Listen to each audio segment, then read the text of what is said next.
Assalamualaikum warahmatullahi wabarakatuh.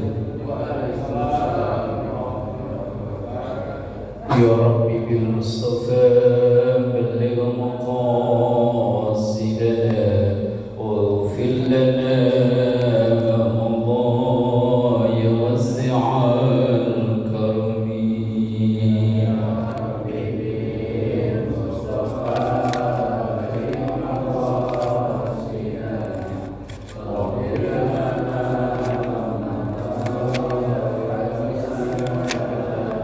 Astaghfirullah min qawlin bila amalin laqad nasabtu bihi naslan lidhi uqmi.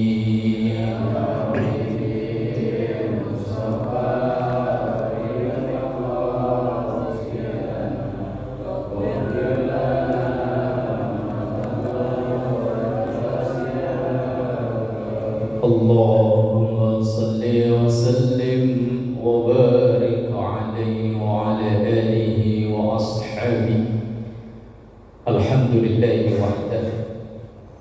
Thumma salatu wassalamu ala rasulillah Sayyidina wa maulana Muhammad ibn Abdillah wa ala alihi wa ashabihi wa man tabi'ahu bi ihsanin ila yaumil qiyamah. Subhanaka la ilma lana illa ma 'allamtana innaka antal alimul hakim. Rabbi shrah li sadri wa yassir li amri wahlul 'uqdatam min lisani yafqahu qawli waj'al li waziran min ahli. Amma ba'd. Hadratul ulama wal quraba wa julasa'il al-afadil, segenap pengurus dan jamaah Masjid Jami' Nurul Mubin, yang semoga kita semua diberkahi, diridhoi dan dikaruniai sehat, afiat, panjang umur dalam taat ibadah kepada Allah Subhanahu wa taala. Alhamdulillah, memuji dan bersyukur kepada Allah. Kita awali taklim kesempatan malam ini dengan mendoakan kedua orang tua kita yang masih ada, semoga selalu sehat afiat, yang telah tiada semoga ditempatkan di raudhah riyadil jannah. Kita doakan semua guru-guru kita doakan semua orang yang berjasa berbuat baik kepada kita, terkhusus yang mewakafkan, memperjuangkan masjid dan seluruh kegiatan yang ada di masjid ini. Kita doakan anak cucu keturunan kita dijadikan soleh, solehah, keluarga sakinah, mawaddah, warahmah, rezeki yang halal dan barakah.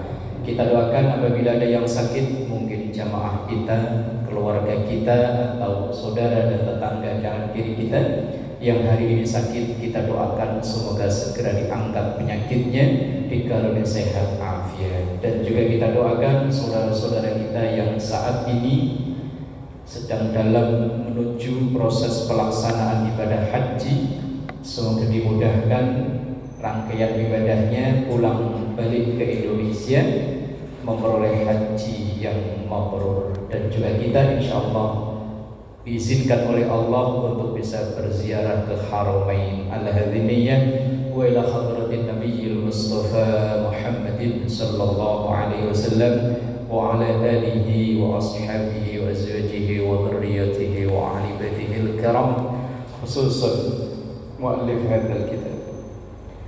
Syaulillahi lahum al-Fatihah. A'udzu billahi minasy syaithanir rajim. Bismillahirrahmanir rahim. Alhamdulillahi rabbil alamin arrahmanir rahim maliki yaumiddin. Iyyaka na'budu wa iyyaka nasta'in. Ihdinas siratal mustaqim. Shiratal ladzina an'amta 'alaihim ghairil maghdubi 'alaihim waladdallin. Amin. Bismillahirrahmanirrahim.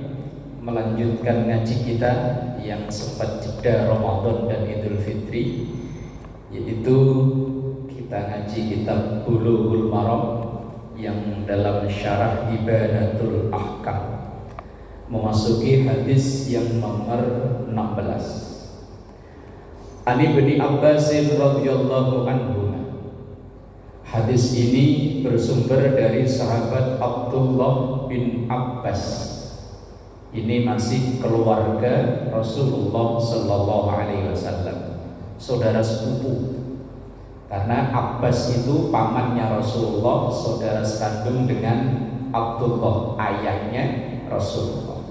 Lah yang meriwayatkan ini Abdullah bin Abbas. Abdullah putranya Abbas, berarti sepupu dengan Rasulullah Sallallahu Alaihi Wasallam. Radhiyallahu anhuma, semoga Allah meridhai keduanya, yaitu Abdullah dan Abbas. Qala, ia berkata, qala Rasulullah sallallahu alaihi wasallam, bersabdalah Rasulullah sallallahu alaihi wasallam, idza tubighal ihabu faqad tahura. Akhrajahu Muslimun wa indal arba'ati ayyuma ihabin dubigha.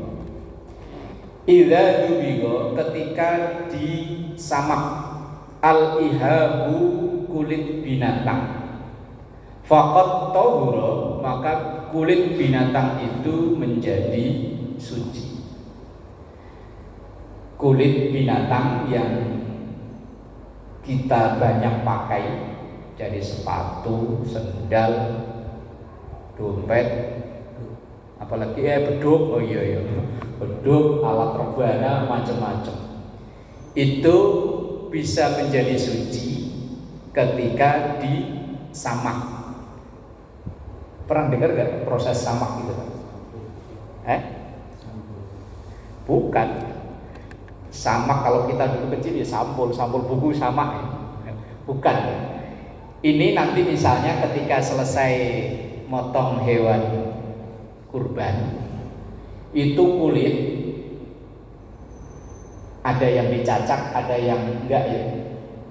Lah kalau mau misalnya dipakai sendiri, entah mau bikin beduk, mau bikin alat rebana, alat malawis atau apa, itu untuk menghilangkan sisa-sisa daging, terus macam-macam itu. Cara yang diajarkan oleh Rasulullah itu disamak. Disamak itu dimasukkan ke bak, diisi air, kemudian dicampur bahan-bahan. Kalau dulu orang kampung saya pakainya gamping. Tahu gamping ya Pak? Kapur Pak? Nah kalau orang dulu itu biasanya kalau bangun rumah, selain semen itu dicampur pakai itu gamping.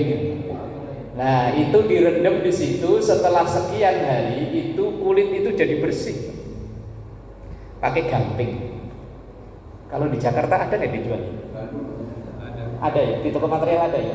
Namanya apa kalau di sini? Nggak ada. Kapur ya, itulah. Kalau di kampung saya dulu dicampur benda-benda yang pahit, mahoni. Karena di kampung saya kan banyak pohon mahoni itu. Kalau di sini adanya jalan mahoni ya. Desa di sini ada pohon mahoni, ada ya? Ada ya. Nah itu buahnya itu kan pahitnya mantep gitu Pak. Kita kalau habis megang-megang itu tangan ini buat megang makanan semuanya jadi pahit. Dicampurin ke situ, dimasukin, setelah sekian hari diangkat, dicuci, itu kulit bersih. Walaupun seandainya itu berasal dari hewan yang tidak disembelih dengan cara yang benar. Umpama ya moga-moga gak terjadi lah. Tapi kan kalau cerita para pedagang itu kan ada aja pedagang kurban itu hewan kurban yang mati. Lah itu seandainya sapi atau kambing yang mati, kemudian kulitnya diambil, diseset, disamak, dibersihkan, kemudian tapi jangan dikonsumsi. Kalau dikonsumsi haram, kalau yang enggak disembelih. Kalau yang disembelih mah halal, apalagi jadi kerupuk Pak ya. Enak. Yang di nasi padang enak ya. Krecek kalau orang kampung saya namanya. Tahu orang sini apa namanya? Rambak. Ya itulah. Kalau seandainya hewan kurban itu ada yang mati yang belum sempat disembelih. Biasanya kalau di Jakarta itu asal ada kambing, sapi turun, wah anak-anak kecil kan banyak ya. Mungkin ada yang ngasih makanan apa, umpama beracun, mati. Wah, dibuang sayang. Sapi 30 juta buang. Akhirnya kemudian seandainya itu kulitnya diseset, kemudian diambil, dimanfaatkan entah untuk bikin beduk, bikin sendal, itu walaupun terambil dari binatang atau sapi yang tidak disembelih maka suci, tapi tidak halal untuk dimakan. Jangan wah sayang,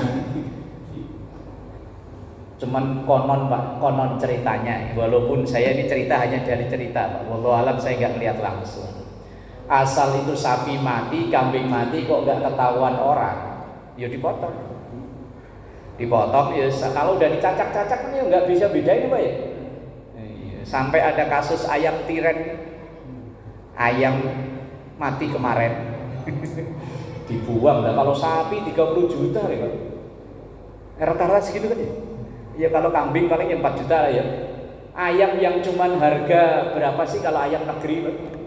Ada 100.000 satunya ini 40, taruhlah lempeng 50. Itu pun ada yang tega curang, ayam yang sudah mati tetap diproses, dicampur kadang dengan ayam yang diproses, disembelih dengan benar. Itu kita yang makan kalau nggak tahu ya nggak ada hukum apa-apa, nggak tahu. Tapi mereka yang berbuat, nah itu yang kena hukum dosa. Nah, hewan yang kulitnya diambil, kemudian disamak, kemudian dimanfaatkan, entah buat alat apa atau kita pakai buat ikat pinggang, buat sabuk, buat sepatu dan lain-lain, itu hukumnya suci, tidak najis, walaupun diambil dari binatang yang tidak disembelih. Lah kalau umpama kalau di sini sih nggak ada ya. Orang-orang di pelosok itu di kebun-kebun itu kadang masih banyak babi. Nah kemudian ketika melihat babi mati kesetrum, kalau di daerah tertentu itu kan untuk melindungi sawah itu kan pakai setrum biar babi itu gak masuk. Lah kemudian babi itu disamak, diambil kulitnya, bisa suci? Gak bisa, karena memang berawal dari hewan yang najis, mau disuci kayak apapun ya tetap najis. Kan dalam fikih itu ada istilah najis, ada istilah mutanajis.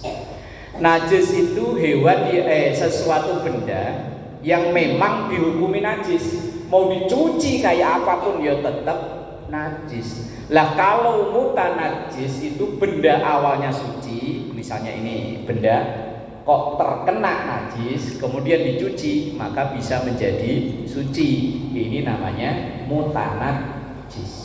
Lah kalau dalam kasus samak itu tadi, kulit binatang walaupun binatangnya tidak disembelih dengan benar alias mati, maka kulitnya kalau disamak itu hukumnya suci. Kemudian hadis yang nomor 17 ini hampir sama maknanya. An Salamah bin Muhabbik radhiyallahu anhu qala Rasulullah sallallahu alaihi wasallam tibagu juludil mayitati tuhuruha. Menyamak kulit bangkai itu cara untuk mensucikannya. Lulang kalau orang Jawa, kalau kita ya kulit. Kalau di sini biasanya kulit kurban dijual di mana ya? Dijual. Itu memang ada polemik Bapak kalau mungkin nonton di YouTube, haram hukumnya menjual kulit hewan kurban. Yang haram itu yang kurban. Umpama Pak Ustadz Soeb ini kurban di sini, terus bilang ke panitia, nanti kulitnya buat saya ya, mau saya jual. Nah itu yang nggak boleh. Lah di sini yang berlaku di rata-rata kita, yang jual kan bukan yang kurban aja, yang jual panitia aja. Nah kalau panitia mah bebas mau diapain kayak, mau dipotong-potong, mau dicacak, mau dibuat beduk, terserah. Panitia bukan orang yang kurban. Lah kalau orang yang kurban kok menjual, atau misalnya minta kepala kambing buat ngupai yang motong. Tapi yang minta ini orang yang kurban, Pak. Itu yang nggak boleh. Tapi kalau panitia ya terserah, mau diapain kayak terserah. Ini kadang ada panitia itu yang jelimetnya naudzubillah. Pernah sampai ada kasus kejadian, pokoknya diputuskan kulit, jeroan, pala semuanya harus dicacak. Lah kalau nyacak pala kan ya susah ya Pak ya. Akhirnya orang yang bantu kerja itu tinggal pala, tinggal kulit, tinggal kaki pada kabur. Tinggal ketua panitinya plongo. Dia yang bikin keputusan, akhirnya keputusannya dianulir sendiri. Repot loh.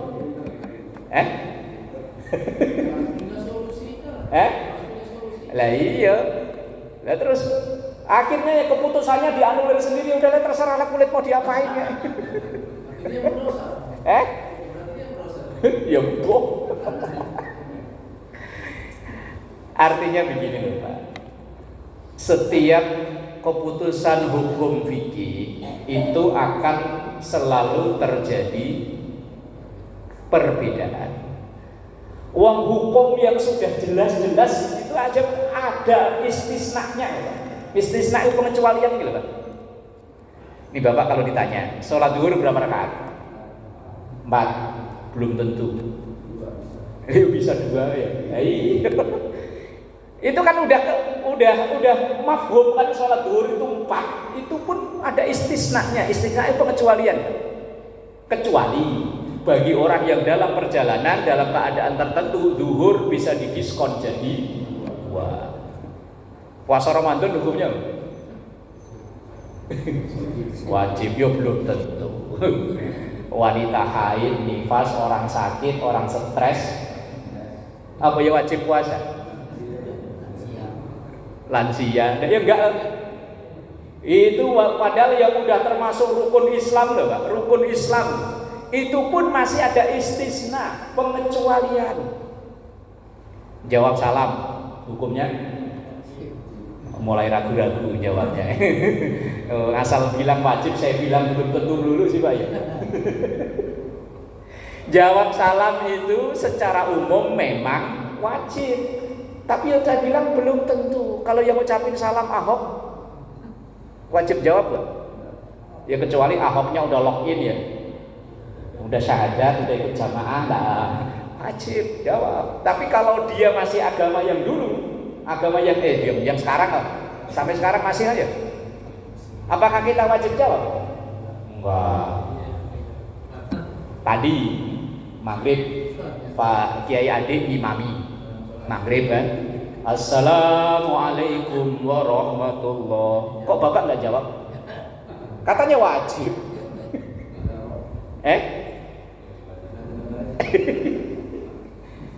Tadi loh pas salat maghrib Assalamualaikum warahmatullah 2 kali loh. Assalamualaikum warahmatullah. Satu pun nggak ada yang jawab kan ya?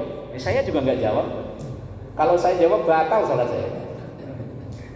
Artinya tidak semuanya salam itu wajib dijawab. Bahkan ada salam kita yang nggak pengen dengar jawabannya ya ada Pak. Ke kuburan di Dharma. Apalagi Bapak ziarah udah sore-sore menjelang maghrib mendung gelap. Iya. Bapak ngucapin Assalamualaikum ya ahlal kubur. Lah tiba-tiba ada yang jawab, udah suaranya gede. Waalaikumsalam. Apa enggak langsung puter balik, motor digas sekuatnya.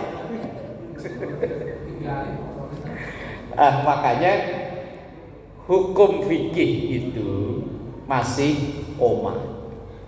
Ya sama. Kalau seandainya terjadi perdebatan menjual kulit hewan kurban, ada yang ngotot, enggak boleh, ya udah sono terserah. Mau situ apain enggak terserah. Wong ini hukum fikih. Wong sholat zuhur yang jelas-jelas 4 rakaat aja bisa korting. Lah kalau hukum tauhid itu titik, Pak. Hukum tauhid misalnya gimana? Allah satu, titik. Udah nggak ada koma-komaan lagi, pokoknya Allah satu, udah. Lah kalau seberang sono 3 dalam 1 kayak sampo 3 in 1 ya terserah. Orang sono, kalau orang sini 1. Qul huwallahu ahad wa ilahukum ilahu wahid. Itu hukum tauhid. Titik. Nabi Muhammad utusan Allah. Titik. Udah. Tapi kalau hukum fikih itu yang wajib, sunnah, makruh, haram, mubah. 5 itu masih ada istisna. Biar wajib ya ada istisnanya. Puasa Ramadan wajib kecuali sholat duhur 4 rakaat kecuali babi haram, kecuali kalau lagi camping di tengah hutan, bahan makanan udah ludes, habis semua, lemes, nyender aja di pohon begini, udah lemes, udah tiba-tiba ada lewat nguk celeng, ada batu di samping, mati, kemudian diolah, dimakan, halal Pak, sebatas untuk memulihkan tenaga. Lebihannya tetap haram. Yang repot kan, enak, gurih. Gurih. Wah, mubazir ini kalau disia-siain dibuang. Wah, itu yang nambahnya itu yang haram. Kalau hanya sekedar untuk memulihkan tenaga, ia bisa mencari makanan yang halal. Oke, tapi kelebihannya haram. Kan dalam hukum fikih ada kaidah fikih ad-darurat tubihul mahdzura. Sesuatu yang darurat bisa menghalalkan yang asalnya tidak boleh, tapi sebatas untuk ngilangin tadi itu lemesnya, pokoknya sebatas untuk lebihannya itu yang haram. Jangankan yang haram Pak, yang halal saja kalau berlebihan hukumnya berubah menjadi haram. Bakso halal Pak ya? Halal, itu kalau semangkok. 2 mangkok masih halal. Coba 4 mangkok suruh makan sendiri. Udah nggak halal. Prinsip dalam Islam kita makan itu kan ada 3. Halalan, thayyiban, wala tusrifu. 3 ya. Prinsip kita makan sehari-hari, yang kita makan, yang kita minum itu pokoknya 3 ya. Halalan, thayyiban, wala tusrifu. Halal itu ukurannya Quran hadis atau ijma' qiyas. Kalau Qurannya halal, oke. Haram jangan. Yang kedua thayyiban. Thayyiban itu ukurannya bukan Quran hadis, ukurannya masing-masing kita Pak. Jeroan halal Pak ya? Halal kalau yang masih muda-muda. Kalau yang udah sepuh habis makan jeroan ya leher nggak bisa nengok. Kaki nggak bisa ditekuk. Itu tidak thayyiban. Menurut bapak-bapak mungkin kalau makan nggak ada sambal nggak enak Pak ya. Menurut bapak-bapak sambal itu thayyiban. Kalau saya nggak thayyiban, wong saya nggak berani. Nah thayyiban itu ukurannya masing-masing. Lah walaupun halalan, walaupun thayyiban, ada prinsip yang ketiga, wala tusrifu, tidak berlebihan. Bakso tadi semangkok oke, masih oke lah, halal thayyiban gitu. 2 mangkok masih. Mangkok ketiga udah mulai berubah makruh. Mangkok keempat haram. Bagi 1 orang itu, kecuali kalau memang dia porsi makannya sedang, kayak Samson yang Benyamin itu dimasakin habis dulu. Lain kalau urusan kita beda. Nah, kembali dibahu juludil maitati tuhuruha. Sucinya kulit bangkai itu dengan disamak itu tadi. Seandainya terjadi. Bismillahirrahmanirrahim. Hadis yang nomor 18 an Maimunah radhiyallahu anha.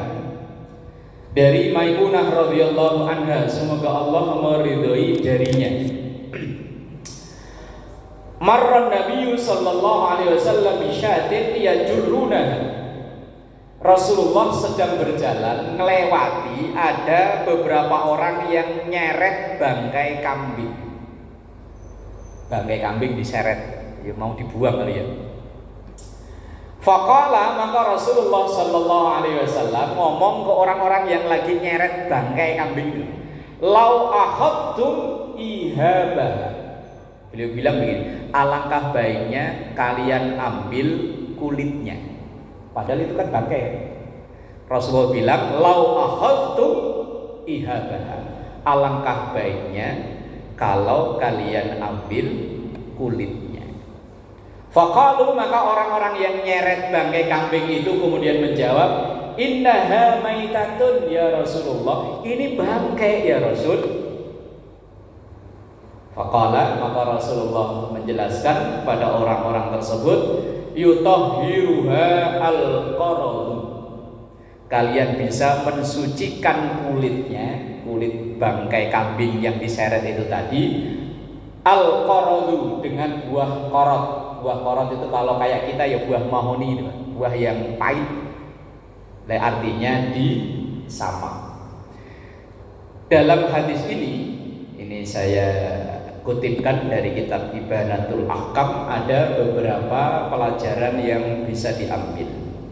Bahwa yang pertama, kulit bangkai kambing tadi itu dan bangkai bisa menjadi suci, tapi tidak untuk dikonsumsi. Bisa untuk, kalau dulu kulit binatang itu dipakai buat tempat air minum, namanya kirbah. Itu tempat air minum yang terbuat dari kulit binatang, kulit kambing dijahit, kemudian biasanya ditaruh di kanan kiri unta atau kuda. Kalau kita nonton film Umar bin Khattab, kalau Ramadan biasanya kan tayang Pak ya, itu setiap unta atau kuda yang digunakan untuk jalan jauh kan kanan kiri ada kayak, kalau kayak kayak ransel gitu ya, kayak tas. Lah itu terbuat dari kulit kambing. Lah Rasulullah nasihatin orang itu tadi, kelompok orang itu tadi, alangkah baiknya kalau kulit kambing itu diambil walaupun sudah bangkai dengan cara disamak tadi itu, dengan memasukkan benda-benda pahit. Itu pelajaran yang pertama. Kemudian pelajaran yang kedua, an-nahyu an idha'atil mal idza amkana al-intifa'u bihi biwajhin minal wujuh, yaitu larangan untuk menyia-nyiakan benda yang masih ada kemungkinan ada manfaatnya. Bangkai itu jelas gak ada manfaatnya, tapi ternyata kulitnya masih bisa dimanfaatkan dengan disamak, dijadikan kerajinan-kerajinan tertentu. Nah kalau ini sebetulnya ya pemerintah sudah mencanangkan apa itu, sampah, memilah-milah sampah ya, organik, non organik, yang plastik apa dikumpulin. Bahkan dulu ada program bank sampah, daerah sini ada. Nah itu kan mengamalkan hadis ini Pak. Walaupun sampah itu secara umum kan sesuatu yang udah nggak ada manfaatnya, tapi Rasulullah bilang ambil yang masih bisa dimanfaatkan, kulitnya itu. Lah kalau kita ini kayak begini kan ya, airnya kita yang ambil, nah botolnya ini kan masih bisa dimanfaatkan, dikumpulkan, ya bisa jadi rupiah. Bahkan banyak orang kaya ya gara-gara berawal dari ini ya. Orang-orang Madura ya ngumpulin barang-barang bekas ya kaya-kaya ya. Menurut kita yang udah gak kepake, dia jadi duit. Bahkan kadang kalau ada orang yang kesel beli kayu, beli apa? Jual emas itu. Ya. Kayu itu belinya bongkaran rumah-rumah, kemudian sama dia diolah sedemikian rupa, diserot halus-halus, kita butuh beli pendek aja 50.000. Padahal dia dulu beli borongan itu 100.000 satu rumah. Lah itu yuk ngamalin hadis ini loh Pak. Jangan dikira itu sembarangan. Rasulullah itu nyuruh kalau memang itu bangkai itu masih bisa dimanfaatkan dengan diambil kulitnya, ambil. Artinya apapun kalau masih ada nilai ekonomisnya jangan dibuang. Mubadir, innal wala tubadzir tabdzira, innal mubadzirina kanu ikhwanasy syayatin. Jangan membadzirkan barang, karena orang yang suka membadirkan barang itu temannya. Ikhwan itu teman dekatnya setan. Lah kita ini kadang asal udah enggak ini buang, buang. Padahal itu masih ada nilai ekonomisnya. Kadang saya yang agak itu kalau ada orang hajatan gitu. Ini kadang pelakunya ya kita. Ngambil nggak kira-kira. Asal kelihatan seneng ambil, ada ikan ambil, ada ayam ambil, ada acar ambil, ada kredok ambil. Cuma dimakan dikit diumpetin di kolong bangku. Ini pelakunya kita bukan? Itu kan mubazir Pak ya. Ya kalau memang nggak selera makan ya wis lah nggak usah ngambil. Ya kalaupun ngambil secukup seperlunya aja, nggak usah.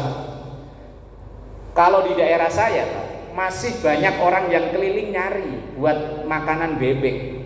Daerah saya di Bojong, karena banyak orang ternak bebek. Lah kalau di sini ada yang ngumpulin.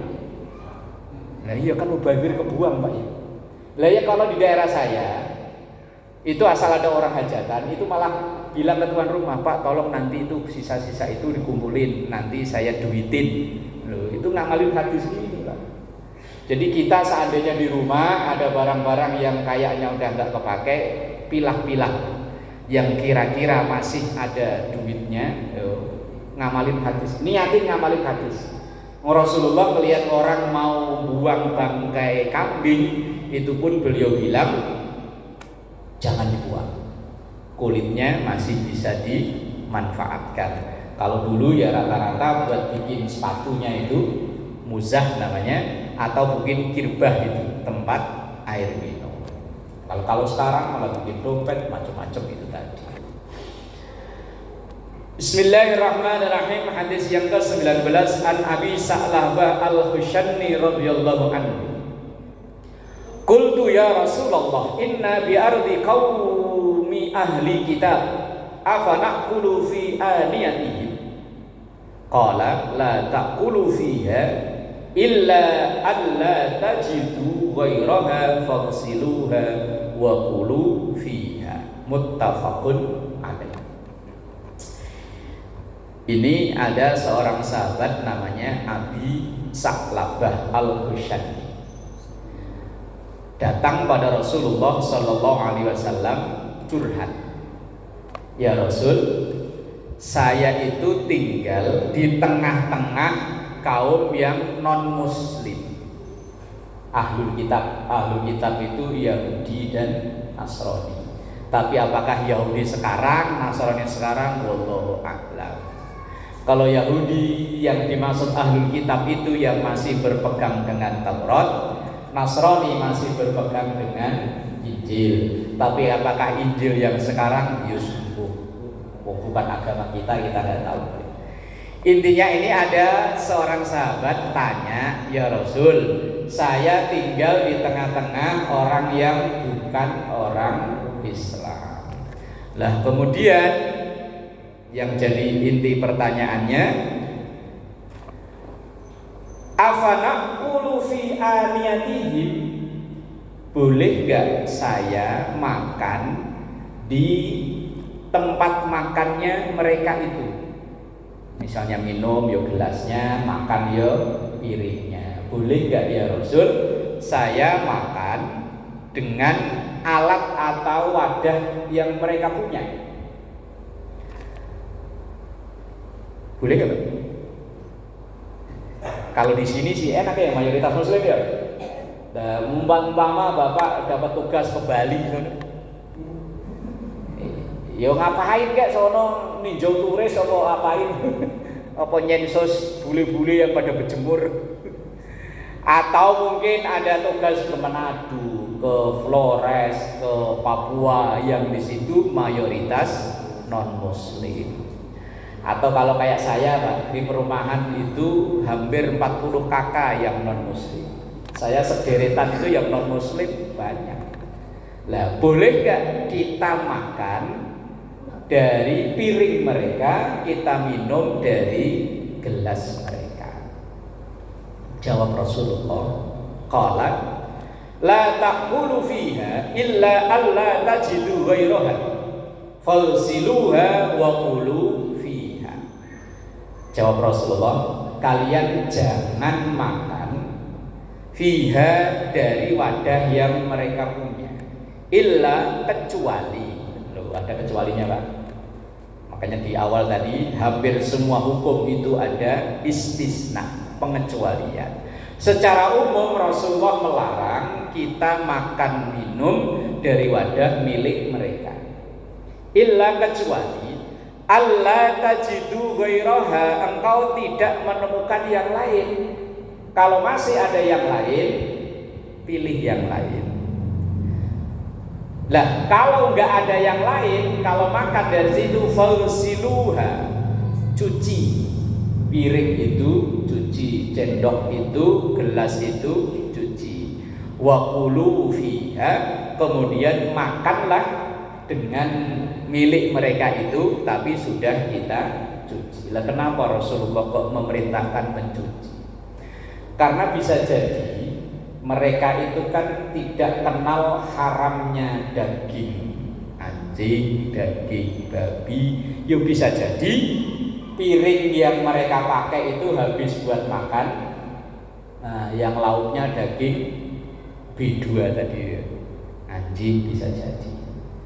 Lah kalau kita makan dari itu dan kita tidak cuci, takutnya masih ada najis di situ, karena makanan-makanan itu dihukumi najis. Dan saya, tetangga saya ada yang setiap malam tahun baru itu ada ritual gebuki asu. Ya saya lihat sendiri, wong tetangga Pak. Rumahnya cuma beda berapa rumah dari rumah saya. Ini setiap malam, setiap bulan apa itu udah beli anjing, dipelihara supaya gemuk. Nanti malam tahun baru itu nggak disembelih, digebuk, dimasukin ke karung. Saya dulu hanya dengar cerita, cuma ini ngeliat langsung. Masukin ke karung, gebuk pakai kasur, wow, kain. Asal nggak ada suaranya udah dikeluarin, langsung dibakar. Lah kok seandainya saya diundang makan di situ, wong tetangga Pak ya. Biari tiap hari kadang main catur bareng, ngobrol bareng. Lah umpama Ustaz, yuk makan ke rumah saya yuk. Umpama Pak, ini selama ini sih belum Pak. Lah umpama kok saya diundang. Lah kalau saya mayoritas atau saya sih bisa bawa alat sendiri. Tapi kalau tidak, ya bisa jadi itu kan piringnya, terus alat-alatnya, pancinya, penggorengannya mungkin jadi satu buat masak itu. Maka Rasulullah mengantisipasi kalau memang ada alat lain, ada piring lain, ada gelas lain, pakai yang lain. Tapi kalau nggak ada silahkan, tapi dicuci ulang. Takutnya habis buat makan yang menurut keyakinan agama kita najis. Karena ada kaidah fikih mengatakan idza istama'al halal wal haram ghullibal haram. Kalau ada dua benda yang nyatu, mungkin makanan yang kita makan halal, somai halal, tapi tempatnya tempat yang habis buat naruh benda najis, lah maka hukumnya haram. Ini mohon maaf ini mohon maaf ya. Saya pernah melihat langsung itu di tukang jamu yang mangkal di pinggir-pinggir jalan itu kan. Itu kan ada minuman yang gambarnya orang jenggotan itu kan. Ayo, yang gambarnya orang jenggotan. Ayo. Nah itu kan bikin mabuk Pak ya. Lah sesuatu yang bikin mabuk itu haram. Lah ketika ada yang beli itu kan pakai gelasnya dia kan, itu nyucinya. Yo saya memang sengaja merhatiin karena sebelahnya itu tukang nasi goreng. Saya beli nasi goreng di sebelahnya. Saya perhatiin memang Pak sambil nunggu antrian saya perhatiin. Nyucinya itu cuman pakai ember kecil itu pakai plastik. Cek. Kemudian langsung ditaruh di etalasenya dia. Lah itu kan enggak suci itu Pak. Mungkin secara kasat mata bersih tapi enggak suci. Lah kalau kemudian kita beli minuman yang halal di situ, umpamanya yang halal loh, jamu lah ya, jamu kan halal ya, campur madu. Tapi gelasnya yang itu tadi, itu dikhawatirkan gelas yang itu tadi masih mengandung najis dari minuman yang haram. Maka semenjak itu Pak, saya kalau beli biasanya saya bawa gelas dari rumah. Saya pernah ditanya, Mas, kenapa bawa gelas dari rumah, kan di sini gak ada gelas? Enggak Pak, mau saya minum di rumah, alasan saya. Kalau saya ngomong langsung takut dia tersinggung. Alasan saya enggak Pak, ini mau nanti saya minum di rumah. Jadinya saya bawa gelas dari rumah. Karena dalam hati saya timbul kekhawatiran, keraguan, itu gelas yang bekas untuk naruh minuman yang haram, nyucinya, kecuali kalau nyucinya di keran air yang ngalir kayak di tempat wudhu begitu, itu suci Pak. Nah ini kan cuman ember kecil, mungkin Bapak pernah lihat kali ya, ember kecil yang dalamnya itu ada plastik, cuma kucek, taruh lagi di etalasenya. Nah itu kan nggak suci Pak. Bersih iya, tapi suci enggak. Terus lagi, ini yang sehari-hari di masyarakat kita, moga-moga nggak ada di sini. Dulu waktu saya masih tinggal di Kesemok, saya ingat saya bulan Ramadan itu, saya sambil gendong anak saya itu ada jualan sate kikil yang dipikul Pak. Di sini suka ada Pak? Mohon maaf kalau ada saudara tetangga yang jualan itu. Nah, saat itu ada baskom yang ditutupi pakai selampe. Lah karena saya sambil gendong anak saya yang kecil lari-larian itu selampeknya keangkat. Lah di dalamnya itu pikir saya itu tahu bacem Pak. Wong warnanya coklat kotak-kotak. Nah ya itu kalau orang Jawa, ya saya tanya, Mas, itu apa Mas? Dia bilang marus Pak. Saat itu saya nggak tahu marus Pak, karena di kampung saya nyebutnya didi. Itu apa Mas? Marus Pak. Marus itu apa? Itu Pak darah yang diolah, dibekuin, kemudian ya dikonsumsi. Oh, padahal jelas kalau darah itu hukumnya haram. Lah terus, iya memang kikilnya terpisah tempatnya. Cuma timbul pertanyaan dalam diri saya, apa iya mungkin rebusnya, mungkin nyucinya dalam baskom yang sama. Itu kikil halal kalau dicampur dengan marus atau didih itu, maka kikil status hukumnya berubah menjadi haram. Nah, terus saya tanya ke masnya itu, Mas, memang ada yang beli? Oh, ini pesanan orang Pak, ini laris Pak. Daripada sate kikilnya mah mendingan ini, dapat duitnya lumayan ini Pak. Kalau sate kikil mah nggak seberapa. Padahal ini jelas haram. Tapi memang katanya sih ya banyak yang mesen. Wallahu alam yang pesan itu muslim apa bukan ya nggak tahu. Saya nggak nanya yang muslim mau nggak ya nggak nanya. Nah kasus-kasus seperti ini kan keseharian kita. Pernah kasus lagi Pak di Harapan Indah. Itu satu ruko tapi jualannya dua. Satu bubur ayam, satu bakmi Bangka kalau nggak salah ya. Lah bubur saya makan sama istri sama anak di situ. Begitu pas tengah-tengah makan ada datang wajah-wajah, ketahuan lah pokoknya. Mesen. Ya saya pakai itu B2. Waduh, kaget ya. Bubur udah langsung saya makan. Tapi satu ruko. Kemudian masnya yang jualan bubur saya panggil. Mas. Udah Pak, ini kok sebelah jualan mie yang ada ini gimana? Untung penjelasannya itu membuat saya yakin. Begini loh Pak, memang kita ini jualan bareng, tapi masaknya beda-beda Pak. Kita memang patungan nyewa satu ruko, yang sebelah sini buat bakmi, sebelah sini buat bubur ayam. Saya juga sedikit sih tahu Pak hukum halal haram. Oh ya udah deh kalau gitu, lanjut makan. Lah kalau enggak kan udah terlanjur. Ya. Nah,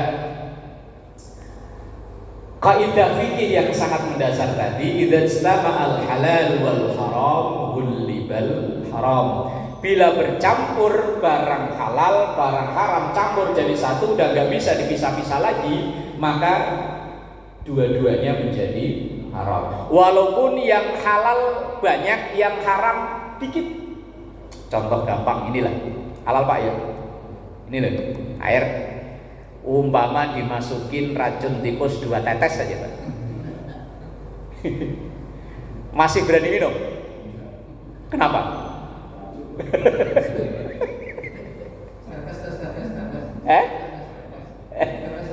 Nah ya coba dites. Walaupun ini yang halal jumlahnya bertetes-tetes loh ini kan. Racun tikus cuma 2 tetes saja lah, gak usah banyak-banyak. Nah ini menunjukkan bahwa setetes yang haram itu bisa merubah sesuatu yang banyak yang halal.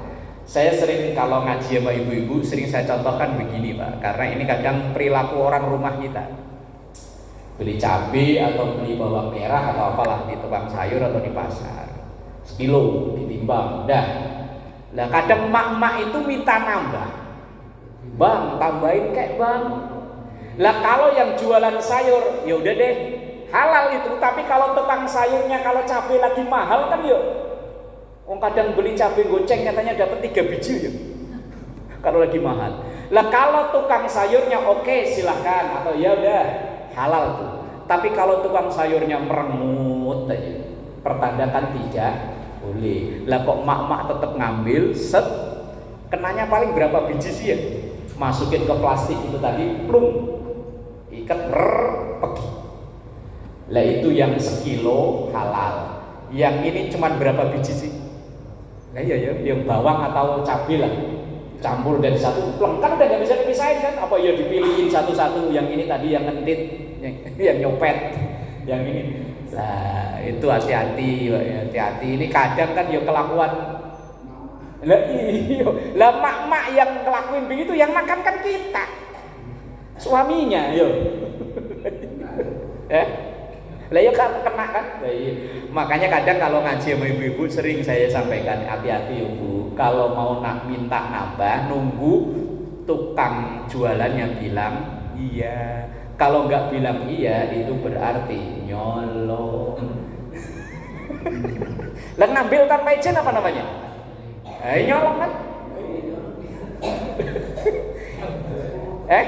Gimana Pak? Lah iya nyolong tapi di depan mata itu malah pemberani loh Pak. Ras terkuat di muka bumi dilawan. Bapaknya suaminya juga berani. Ini kan seharian kita loh Pak. Jangan sampai yang kita cari dengan halal, dengan keringat terus kita bela-belain P-nya banyak Pak. Pergi pagi pulang petang pala puyeng pinggang pegel pantat pedus penghasilan pas-pasan P-nya berapa? Banyak nih. Buat beli cabai lah kok kecampuran yang cuman jumbot dikit semuanya jadi haram.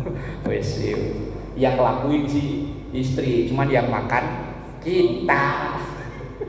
Anak-anak kita juga ya, makanya ya hati-hati. Isa jam berapa Pak? Pas ya? Wallahu a'lam bishawab. Al-Fatihah.